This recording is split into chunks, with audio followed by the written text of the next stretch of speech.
Hello there, everybody, and welcome back. I'm Daniel, consistently second place solitaire player, Valvo. Last video we talked about taxes and fees.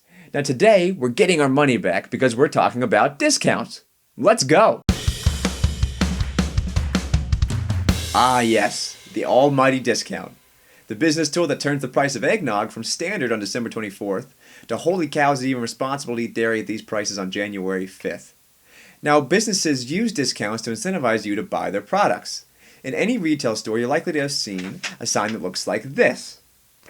Now, we all know that this means that if we buy one of these items, we'll save money.